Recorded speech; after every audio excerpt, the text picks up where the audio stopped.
Hi friends, how are you all? Welcome back to my channel. Preeti's Let's Learn.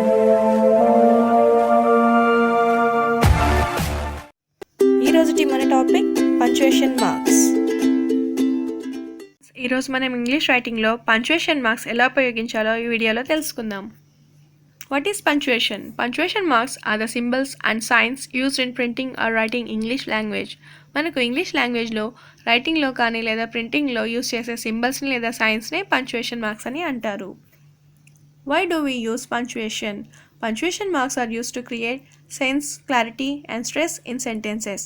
మనము డైరెక్ట్గా ఒక వ్యక్తితో మాట్లాడినప్పుడు మన బాడీ లాంగ్వేజ్ లేదా మన హ్యాండ్ మూమెంట్ ఇంకా మన వాయిస్లో స్ట్రెస్, ఇంటనేషన్ ఇలా ఎన్నో డివైజెస్ని యూస్ చేస్తాం. కానీ ఒక టెక్స్ట్ చదివేటప్పుడు మనకు క్లియర్గా అర్థం అవ్వడానికి ఎక్కడ ఆగాలి, ఎక్కడ స్ట్రెస్ చేయాలి అని తెలుసుకోవడానికి యూస్ చేసే వాటినే పంక్చుయేషన్ మార్క్స్ అని అంటారు. There are 14 punctuation marks in English grammar. మనకు ఇంగ్లీష్ గ్రామర్లో 14 పంక్చుయేషన్ మార్క్స్ ఉన్నాయండి. అవి ఏంటో ఇప్పుడు చూద్దాం. ఫుల్ స్టాప్ లేదా the period, question mark, exclamation, comma, parenthesis లేదా round brackets, square brackets, braces, colon, semicolon, apostrophe, hyphen, dash, quotation marks, ellipses. So ఇవన్నీ 14 పంక్చుయేషన్ మార్క్స్ని నేను మీకు ఎక్స్ప్లెయిన్ చేయాలనుకున్నాను. కాకపోతే లెంతీ వీడియో అవుతుందనేసి ఫస్ట్ ఈ వీడియోలో నేను 1 to 7 పంక్చుయేషన్ మార్క్స్ని మాత్రమే ఎక్స్ప్లెయిన్ చేయదలుచుకున్నానండి. The period. సో మనకి బ్రిటిష్ ఇంగ్లీష్లో ఫుల్ స్టాప్ అంటారండి. దీన్నే అమెరికన్ ఇంగ్లీష్లో ద పీరియడ్ అని పిలుస్తారు వాళ్ళు. So it has 2 uses. దానికి 2 యూజెస్ ఉన్నాయి. ఫస్ట్ వన్ ఏంటో చూద్దాం. To mark the end of a sentence which is a declarative or imperative. మనకి అందరికీ తెలిసిన విషయమే, ఒక సెంటెన్స్కి లాస్ట్లో మనం ఫుల్ స్టాప్ పెడతాము. కాకపోతే అన్ని సెంటెన్సెస్కి పెట్టామండి, కేవలం డిక్లరేటివ్ లేదా ఇంపరేటివ్ సెంటెన్సెస్కి మాత్రమే పెడతాం.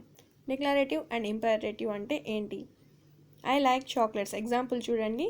I like chocolates, I learn English. ఈ 2 సెంటెన్సెస్లో మనం ఒక ఇన్ఫర్మేషన్ని ఇస్తున్నాం, అంటే మనం ఒక స్టేట్మెంట్ ఇస్తున్నాం. అలాంటి సెంటెన్సెస్ని డిక్లరేటివ్ సెంటెన్సెస్ అంటారు. ఇంకా థర్డ్ ఎగ్జాంపుల్లో please do this for me అంటే మనం రిక్వెస్ట్ చేస్తున్నాం. ఇంకా ఫోర్త్ ఎగ్జాంపుల్లో క్లోజ్ ద డోర్, మనం ఆర్డర్ వేస్తున్నాం. సో ఆర్డర్ లేదా రిక్వెస్ట్ చేసే సెంటెన్సెస్ని ఇంపరేటివ్ సెంటెన్సెస్ అని అంటారు. లేదా ఒక మనం ఇన్ఫర్మేషన్ ఇస్తున్నాం, అలాంటి సెంటెన్సెస్ని డిక్లరేటివ్ సెంటెన్సెస్ అని అంటారు. ఇలాంటి 2 సెంటెన్సెస్కి మాత్రమే మనం లాస్ట్లో ఫుల్ స్టాప్ని యూజ్ చేయాలి. నెక్స్ట్ యూజ్ వచ్చేసి to signify an acronym. Acronym అంటే షార్ట్ ఫామ్. ఇప్పుడు NASA, national aeronautics and space అడ్మినిస్ట్రేషన్కి షార్ట్ ఫామ్. వాటికి మధ్యన మనం ఫుల్ స్టాప్స్ పెట్టాం చూడండి. కాకపోతే ఇది అమెరికన్ ఇంగ్లీష్లో మాత్రమే యూసేజ్లో ఉంది, బ్రిటిష్ ఇంగ్లీష్ వాళ్ళు యూజ్ చేయటం లేదు. కాకపోతే మనకు తెలియాలి కాబట్టి నేను చెప్తున్నాను. సో యూఎస్ఏ కూడా అలానే same, United states of America ఒక షార్ట్ ఫామ్. ఇంకా mister, first letter last letter కలిపి రాసినప్పుడు షార్ట్ ఫామ్గా దానికి కూడా మనం ఫుల్ స్టాప్ యూజ్ చేస్తాం. ఇంకా ఏదైనా వర్డ్స్కి ఫస్ట్ ఫ్యూ లెటర్స్ని మాత్రమే రాసినప్పుడు, ఇప్పుడు ఇక్కడ చూడండి వెనస్డేకి డబ్ల్యూఈడి జస్ట్ షార్ట్ ఫామ్గా రాసినప్పుడు అక్కడ కూడా మనం ఫుల్ స్టాప్ని యూజ్ చేస్తాం. క్వశ్చన్ మార్క్ కూడా 2 యూజెస్ ఉన్నాయి. ఫస్ట్ యూజ్ ఏంటంటే మనందరికీ తెలిసిందే, క్వశ్చన్ సెంటెన్స్కి లాస్ట్లో మనము క్వశ్చన్ మార్క్ యూజ్ చేస్తామని. దాన్ని ఇంట్రాగేటివ్ సెంటెన్స్ అని కూడా అంటాము. సో ఇక్కడ use to mark at the end of A question. First example చూస్తే వేర్ డూ యూ లివ్, ఎక్కడ మీరు నివసిస్తారు. Second one or you feeling better, పర్వాలేదా, బాగానే ఉన్నారా. Next third one do you like it, నీకు ఇది నచ్చిందా, ఇలా మనం అడుగుతున్నాం కదా. అలా అడిగే క్వశ్చన్స్కి మనం లాస్ట్లో క్వశ్చన్ మార్క్ యూజ్ చేస్తాం. అయితే ఇక్కడ ఫస్ట్ ఎగ్జాంపుల్ చూస్తే వేర్తో స్టార్ట్ అయింది, WH వర్డ్స్తో స్టార్ట్ అయ్యే క్వశ్చన్స్ని WH క్వశ్చన్స్ అని అంటాము. ఇంకా సెకండ్ అండ్ థర్డ్ ఎగ్జాంపుల్స్లో ఆర్, డూతో స్టార్ట్ అయ్యాయండి, వాటిని ఆక్సిలరీ వర్బ్స్ లేదా హెల్పింగ్ వర్బ్స్ అని అంటాము. ఏ క్వశ్చన్ అయితే హెల్పింగ్ వర్బ్స్ లేదా ఆక్సిలరీ వర్బ్స్ తోటి స్టార్ట్ అయితే ఆ క్వశ్చన్స్ని మనం ఎస్ఆర్ నో క్వశ్చన్స్ అని అంటాం. సో క్వశ్చన్ ఏదైనప్పటికీ WH క్వశ్చన్ అయినా ఎస్ఆర్ నో క్వశ్చన్ అయినా క్వశ్చన్కి లాస్ట్లో మనం క్వశ్చన్ మార్క్ని యూజ్ చేస్తాం. సో సెకండ్ యూజ్ ఏంటంటే to show that something is uncertain, అంటే ఖచ్చితం కానప్పుడు, అంటే మనకు డౌట్ ఉన్నప్పుడు మనం ఈ క్వశ్చన్ మార్క్ని బ్రాకెట్స్లో పెట్టి యూజ్ చేయొచ్చు. ఫర్ ఎగ్జాంపుల్ ఫస్ట్ వన్ చూడండి. He was Born in 1920 and died in 2000. ఆయన చనిపోయింది 2000లో, కాకపోతే పుట్టింది 1920లో అంటున్నారు, కానీ ఖచ్చితంగా తెలియదు 1920. అలాంటప్పుడు మనం ఇక్కడ బ్రాకెట్స్లో క్వశ్చన్ మార్క్ని యూజ్ చేసాం. Second example, Mary and Samantha went to the church. సమంతతో పాటు మేరీ కూడా చర్చికి వెళ్ళిందని అనుకుంటున్నారు. సమంత అయితే వెళ్ళింది ఖచ్చితంగా తెలుసు, తనతో పాటు వెళ్ళింది మేరీనా కాదా అని డౌట్లో ఉన్నప్పుడు అక్కడ క్వశ్చన్ మార్క్ని బ్రాకెట్లో యూజ్ చేశారు. So this is the second use of question mark. Next one, exclamation mark. Third one ఏంటి, ఎక్స్క్లమేషన్ మార్క్ని ఎప్పుడు యూజ్ చేయాలి అంటే it has only one use అండి. Used after a short sentence or phrase expressing strong emotions. అంటే మనకి strong feelings, ఎమోషన్స్ని మనం ఎక్స్ప్రెస్ చేసినప్పుడు వాటి లాస్ట్లో ఎక్స్క్లమేషన్ మార్క్ని యూజ్ చేస్తాం. సో ఫస్ట్ ఎగ్జాంపుల్ చూస్తే, వాట్ ఏ బ్యూటిఫుల్ హౌస్, ఎంత అందమైన ఇల్లు అని సర్ప్రైజ్ అయినప్పుడు. ఇంకా సెకండ్ వన్ చూడండి, ఐ కాంట్ డూ ఇట్, అంటే నేను చేయలేను, ఫ్రస్ట్రేషన్ చూపిస్తున్నారు అక్కడ. ఎమోషన్ ఏముంది, frustration. So third one, no you don't have permission. ఇప్పుడు మీ బాస్ దగ్గరికి వెళ్ళారు లీవ్ కావాలని, పర్మిషన్ కావాలని, లేదన్నాడు. అప్పుడు మీకు ఏం తెలుస్తుంది అక్కడ, ఏం ఎమోషన్ కనిపిస్తుంది, యాంగర్.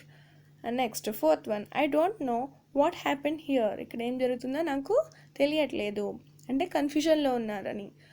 అలాంటి ఎమోషన్స్ని మనం ఎక్స్ప్రెస్ చేసినప్పుడు లాస్ట్లో మనం ఎక్స్క్లమేషన్ మార్క్స్ని యూజ్ చేయాలి. ఇంకా ఓన్లీ వర్డ్స్కి మాత్రమే మనం ఎక్స్క్లమేషన్ మార్క్స్ని యూజ్ చేస్తాం. So fantastic, bravo, ouch, unbelievable, alas, awesome, ఇలా ఓన్లీ వర్డ్స్కి మాత్రమే. ఈ వర్డ్స్ని మాత్రమే మనం యూజ్ చేసినప్పుడు వాటిని ఇంటర్జెక్షన్స్ అంటామండి. ఇవి ఎమోషన్ ఎక్స్ప్రెస్ చేసే వర్డ్స్. వీటిని సెంటెన్సెస్లో యూజ్ చేసినప్పుడు ఎలా యూజ్ చేయాలంటే, సో ఆ వర్డ్ తర్వాత మనం కామా పెట్టాలి, సెంటెన్స్ కంప్లీట్ అయిన తర్వాత ఎక్స్క్లమేషన్ మార్క్ని యూజ్ చేయాలి. ఎగ్జాంపుల్స్ చూడండి, fantastic, we did it, alas, he is dead, hurray, we won the championship. So ఈ వర్డ్స్ని యూజ్ చేసిన తర్వాత మనం కామా యూజ్ చేయాలి అండ్ లాస్ట్లో మనం ఎక్స్క్లమేషన్ మార్క్ని యూజ్ చేయాలి. Next one, comma. కామాకి 7 యూజెస్ ఉన్నాయి. What is the first use అంటే, to separate items in a list. For example చూడండి, I'm going to the market to buy fruits, vegetables and eggs. మనం ఒక లిస్ట్ ఆఫ్ ఐటమ్స్ని చెప్పేటప్పుడు ఒకదాని తర్వాత కామా పెట్టుకుంటూ రావాలి అండ్ లాస్ట్ దానికి మాత్రం అండ్ యూజ్ చేయాలి. సో ఇక్కడ కూడా ఒకటి ఉంది, ఇక్కడ అండ్కి ముందు కామా పెట్టాలా వద్దా అనేది చాలా సందర్భాల్లో రైటర్స్ ఇదవుతున్నారు. కాకపోతే 2 యూసేజ్లో ఉన్నాయి, కామా పెట్టినా కరెక్టే, పెట్టకపోయినా కూడా కరెక్టే అండ్కి ముందు. Okay. And next, before a quotation. Direct స్పీచ్లో ఆ డైరెక్ట్ రిపోర్టెడ్ స్పీచ్ ఏదైతే ఉందో దానికి ముందు వచ్చిన వర్బ్కి మనం కామా పెట్టాలి. ఫర్ ఎగ్జాంపుల్ ఇక్కడ చూడండి, Manisha said I shall learn music. I shall learn music అనేది డైరెక్ట్ స్పీచ్, దానికి ముందు వచ్చిన ఈ వర్బ్కి సెడ్కి తర్వాత మనం కామాని యూజ్ చేస్తున్నాం. Second example, hang him said the king. So ఇక్కడ ఏదైతే డైరెక్ట్ స్పీచ్ ఉందో అది ముందు వచ్చింది, సో దాని తర్వాత మనం కామాని యూజ్ చేయడం జరిగింది. Next, after an introductory word or phrase. ఇక్కడ ఎగ్జాంపుల్ చూడండి, yes I do believe we will win. ఇలా ఇంట్రడక్షన్ వర్డ్స్ ఏవైతే ఉన్నాయో వాటి తర్వాత మనం కామాని యూజ్ చేయాలి. Second example, however we have no money to spend right now. మన దగ్గర ఇప్పుడు మనీ లేదు ఖర్చు పెట్టడానికి, సో మనం లాక్డౌన్లో ఉన్నాం కాబట్టి ఇది అప్లై అవుతుంది మనకు కూడా. And third one, on the other hand it might be best to wait until next month. So next month వరకు ఈ కరోనా పోతుందని మనం వెయిట్ చేయడమే పోతుందని 1 month వెయిట్ చేయడమే బెస్ట్ అని అంటున్నారు. నెక్స్ట్, ఇంట్రడక్టరీ వర్డ్స్ అంటే ఇవ్వండి, ఇక్కడ ఇచ్చినవి introductory words. Meanwhile, later, generally, still, first, eventually, furthermore, however, yes, no, actually, at, next, well, basically, now, finally, afterward. ఈ వర్డ్స్ని ఇంట్రడక్టరీ వర్డ్స్ అంటారు. ఈ వర్డ్స్ ముందు వస్తే వాటి తర్వాత మనం కామాని యూజ్ చేయాలి. Next, to separate a dependent class that comes before the independent class. So ఇక్కడ చూడండి, to separate a dependent class that comes before the independent class అంటే ఇక్కడ ఆఫ్టర్ ద రేస్ అనేది డిపెండెంట్ క్లాస్ అండి. ఆఫ్టర్ ద రేస్ తర్వాత ఏం జరిగింది అంటే ఇంకా మనకు సపరేట్ యాడ్ చేస్తేనే ఫుల్ సెంటెన్స్ అవుతుంది, కాబట్టి ఇది అనేది dependent class. Hema was tired అనేది ఇండిపెండెంట్ క్లాస్. ఇది డిపెండెంట్ క్లాస్ లేకున్నా కూడా మనకు ఫుల్ మీనింగ్ని ఇస్తుంది అనమాట, కంప్లీట్ మీనింగ్ని ఇస్తుంది. సో ఇది ఇండిపెండెంట్ క్లాస్. ఇక్కడ చూడండి, to separate a dependent class that comes before the independent class. ఈ ఇండిపెండెంట్ క్లాస్కి ముందు వచ్చే డిపెండెంట్ క్లాస్ తర్వాత మనం కామాని యూస్ చేయాలి. సో ఇండిపెండెంట్ క్లాస్ అంటే ఏ దానిపైన ఆధారపడకుండా ఫుల్ కంప్లీట్ మీనింగ్ ఉన్నదాన్ని ఇండిపెండెంట్ క్లాస్ అని అంటాం. ఏదైతే వేరే దానిపైన డిపెండ్ అవుతుందో, మళ్ళీ ఇండిపెండెంట్ క్లాస్ పైన డిపెండ్ అవుతుందో దానే డిపెండెంట్ క్లాస్ అని అంటాం. ఈ రెండు ఫస్ట్ డిపెండెంట్ క్లాస్ వస్తే మనం కంపల్సరీగా ఇక్కడ కామాని యూస్ చేయాలి.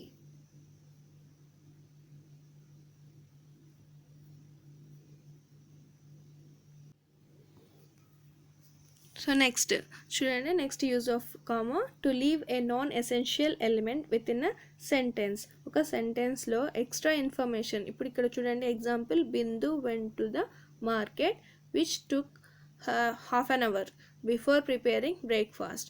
బిందు ఎక్కడికి వెళ్ళింది? మార్కెట్కి వెళ్ళింది. ఎప్పుడు? బ్రేక్ఫాస్ట్కి ప్రిపేర్ చేయక ముందే మార్కెట్కి వెళ్ళింది. దానివల్ల ఆమెకి ఏమైంది? హాఫ్ అన్ అవర్ లేట్ అయింది, అక్కడే హాఫ్ అన్ అవర్ పోయింది. సో ఈ extra information which took half an hour అనేది ఎక్స్ట్రా ఇన్ఫర్మేషన్, ఇది నాన్ ఎసెన్షియల్ ఎలిమెంట్. ఇది లేకపోయినా కూడా ఈ సెంటెన్స్లో మీనింగ్ కంప్లీట్గా ఉంటుంది. Bindu went to the market before preparing breakfast. ఇప్పుడు ఈ నాన్ ఎసెన్షియల్ ఎలిమెంట్ని మనము యూస్ చేసేటప్పుడు ఈ నాన్ ఎసెన్షియల్ ఎలిమెంట్ ఏదైతే ఉందో దానికి ముందు ఒక కామా, దాని తర్వాత ఒక కామాని మనం యూజ్ చేయాలి. So next use of comma ఏంటంటే, to join two long independent clauses. మనం ఇందాకే చెప్పుకున్నాం, ఇండిపెండెంట్ క్లాజెస్ అంటే వేరే వాటిపైన డిపెండ్ అవ్వవు, కంప్లీట్ మీనింగ్ ఇచ్చే క్లాజెస్ని ఇండిపెండెంట్ క్లాజెస్ అని అంటాం. ఇక్కడ చూడండి, Rana was decided to buy a Barbie doll for his daughter. వారి కూతురు కోసం బార్బీ డాల్ని కొనాలనుకున్నాడు. కాకపోతే ఏమైంది? But all the shops had sold out. Already అన్ని షాప్స్ ఆ బార్బీ డాల్ని అమ్మేశాయి. ఇలా టూ లాంగ్ ఇండిపెండెంట్ క్లాజెస్ని మనం జాయిన్ చేసేటప్పుడు మనం ఈ కామాని యూస్ చేయాలి. ఇక్కడ కింద ఎగ్జాంపుల్లో చూస్తే షార్ట్ ఇండిపెండెంట్ క్లాజెస్కి అవసరం లేదు. Raju went to Hyderabad and Rani went to Vijayawada. Just ఒక కంజంక్షన్ అండ్ తోటి మనము ఈ టూ క్లాజెస్ని జాయిన్ చేసేసాం. ఇక్కడ మనకు కామాతో అవసరం లేదు. చిన్న ఇండిపెండెంట్ క్లాజెస్కి మనము కామాని యూస్ చేయకూడదు. ఓకే, నెక్స్ట్ యూజ్ ఏంటంటే, to separate coordinative adjectives in a sentence. ఒక నౌన్ గురించి ఎక్స్ప్లెయిన్ చేసే వర్డ్స్ని అడ్జెక్టివ్స్ అని అంటారు. నౌన్ లేదా ప్రనౌన్ గురించి ఎక్స్ప్లెయిన్ చేసే వర్డ్స్ని అడ్జెక్టివ్స్ అంటారు. సో ఇక్కడ ఒక నౌన్ కోసం ఎక్కువ 2 or 3 అడ్జెక్టివ్స్ని యూజ్ చేసినప్పుడు మనం కామాని యూజ్ చేయాల్సి ఉంటుంది. సో ఇక్కడ ఎగ్జాంపుల్ ఏంటి? This is her big blue box. ఈ బాక్స్ అనే నౌన్కి 2 అడ్జెక్టివ్స్, బిగ్ అనేది అడ్జెక్టివ్, బ్లూ అనేది అడ్జెక్టివ్. ఈ 2 అడ్జెక్టివ్స్కి మధ్యన మనం కామాని యూజ్ చేయడం జరిగింది. సో అడ్జెక్టివ్ ఆర్డర్ కూడా నేను ఇంకొక వీడియో చేస్తానండి మీకోసం కంపల్సరీ. ఓకే, నెక్స్ట్ ఇప్పుడు వరకు మనం ఎలా యూజ్ చేయాలో తెలుసుకున్నాం. ఎలా యూజ్ చేయకూడదు కామాని అనేది కూడా ఇప్పుడు తెలుసుకుందాం. Don't use comma between 2 independent clauses without a conjunction. ఇక్కడ చూడండి ఎగ్జాంపుల్లో, I could tell you the truth, I will not. ఇక్కడ ఎలాంటి కంజంక్షన్ లేదు, కానీ జస్ట్ కామాతోటి మనము 2 ఇండిపెండెంట్ క్లాసెస్ని యాడ్ చేసేసాము. ఇలాంటిది రాంగ్ అనమాట. సో కరెక్ట్ ఏంటంటే, I could tell you the truth but I will not. ఇక్కడ మనం కంజంక్షన్ బట్ని యూజ్ చేసాం, దానికి ముందు మనం కామాని యూజ్ చేసాం. సో కంజంక్షన్ లేకోకుండా కామాని యూజ్ చేయకూడదు, అది wrong. Next, don't separate a compound subject or compound object with commas. ఇక్కడ ఫస్ట్ ఎగ్జాంపుల్లో చూస్తే, the rain poured down on Priya and Arjun. ఇక్కడ ప్రియా అండ్ అర్జున్ అనేది ఆబ్జెక్ట్, ఈ సెంటెన్స్లో ఆబ్జెక్ట్. 2 కలిపి అనమాట, ఇద్దరు పేర్లు కలిపి object. The rain poured down on Priya and Arjun. కానీ ఇక్కడ ఏమైంది చూడండి, ఇక్కడ ఎగ్జాంపుల్స్కి డిఫరెన్స్ ఏంటి? 2 సేమే కదా, ఏంటి రాంగ్ ఉంది? ఇక్కడ ప్రియా తర్వాత కామా పెట్టాం, ప్రియా తర్వాత కామా పెట్టామది రాంగ్. ప్రియా అర్జున్ మీద కలిపి వర్షం పడ్డది. సో అక్కడ మనం కామా పెట్టాల్సిన అవసరం లేదు, అది రాంగ్. సో కామా అనేది మనం ఆబ్జెక్ట్కి మధ్యలో పెట్టకూడదు, కాంపౌండ్ ఆబ్జెక్ట్. ఇప్పుడు two nouns together acts as object అనమాట ఇక్కడ, కాబట్టి మనం అక్కడ కామాని యూజ్ చేయకూడదు. సో ఇంకా ఇప్పుడు ఆబ్జెక్ట్కి ఎగ్జాంపుల్ చూసాము, సబ్జెక్ట్కి ఎగ్జాంపుల్ చూద్దాం. So the rain and the wind batted the house. వర్షం ఇంకా గాలి ఆ ఇంటిని చుట్టుముట్టాయి అన్నమాట. సో ఇక్కడ మనం చూస్తే రెయిన్ ఇంకా wind compound subject of this sentence.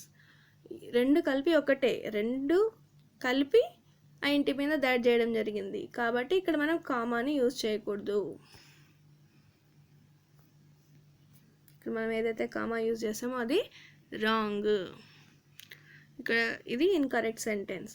కింద ఎగ్జాంపుల్లో చూస్తే the rain and the wind కలిపి మనం యూజ్ చేసాం, ఇక్కడ ఎటువంటి కామా లేదు, కాబట్టి ఇది కరెక్ట్, ఇది రాంగ్.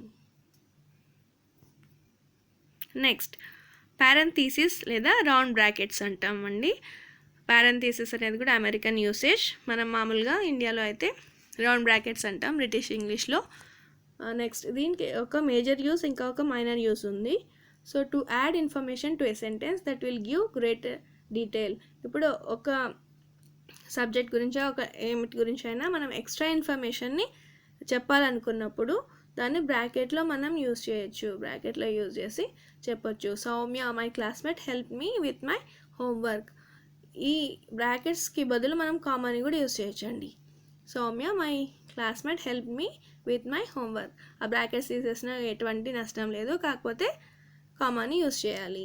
కామా యూజ్ చేయలేనప్పుడు జస్ట్ బ్రాకెట్స్ తోటి మనం చెప్పొచ్చు ఎక్స్ట్రా ఇన్ఫర్మేషన్ని. నెక్స్ట్ ఒక మైనర్ యూస్ కూడా ఉంది, అదేంటంటే to enclose an acronym after it has spelled out. Already మనం ఫుల్ ఫామ్ చెప్పిన తర్వాత మళ్ళీ దాని షార్ట్ ఫామ్ని చెప్పాలనుకున్నప్పుడు బ్రాకెట్స్ని యూజ్ చేస్తాం, ఇది అందరికీ తెలిసిన విషయమే. So it is a minor use of parenthesis.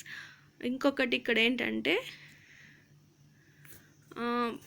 Parenthesis ఒక్క బ్రాకెట్ని ఈ ఒక్క బ్రాకెట్ మాత్రమే ఉంటే దీన్ని పారెంథీసిస్ అంటారు, SIS. ఏం ప్రొనౌన్సియేషన్ ఏం చేంజ్ లేదు, కాకపోతే 2 బ్రాకెట్స్ ఉంటే SES.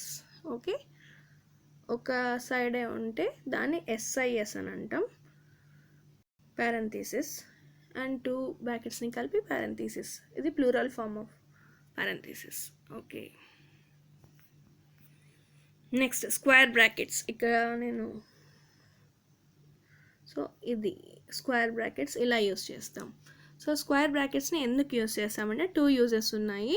To enclose words added by someone other than the writer or speaker. ఇప్పుడు ఒక స్టోరీ రాశాడు ఒక ఆథర్, దాన్ని ప్రింటింగ్ చేసాయన మళ్ళీ ప్రింటింగ్ చేసేటప్పుడు ఈ పంక్చుయేషన్స్ అన్నీ యూస్ చేసేటప్పుడు ఇలాంటి బ్రాకెట్స్ని యూస్ చేస్తాడు, ఎందుకంటే అది క్లియర్గా అర్థం అవ్వడానికి. వేరే వాళ్ళు రైటర్ కాకుండా వేరే వాళ్ళు మనకి టెక్స్ట్ని మనం చెప్పేటప్పుడు క్లియర్గా అర్థం అవడానికి ఈ స్క్వేర్ బ్రాకెట్స్ని యూజ్ చేస్తారు. ఇక్కడ స్క్వేర్ బ్రాకెట్స్.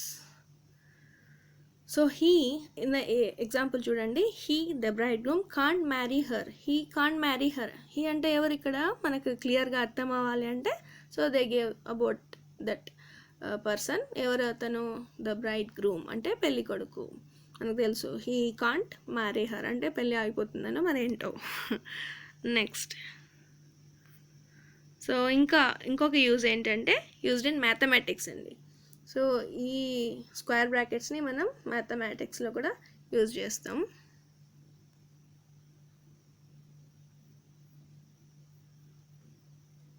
ఇలా యూజ్ చేస్తాం మ్యాథమెటిక్స్లో.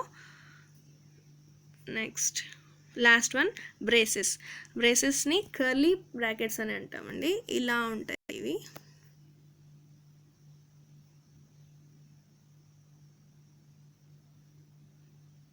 ఇలా ఉంటాయి brackets.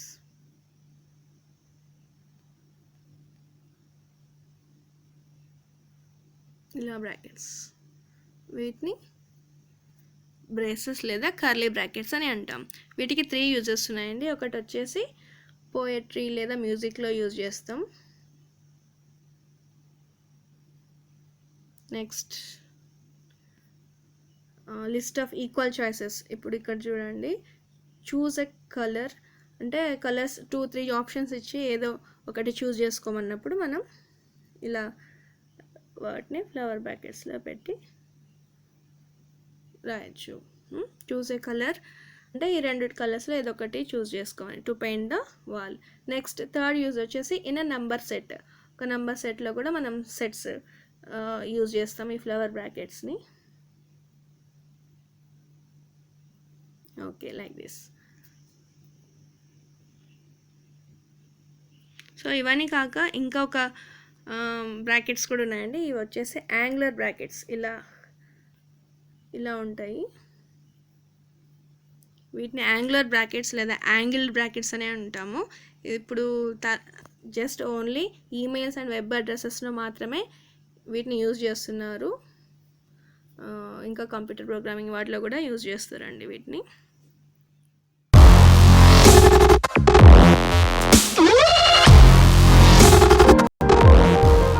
That's all for now, friends. Meet you in the next video of remaining punctuation marks. Thanks for watching. Don't forget to subscribe, share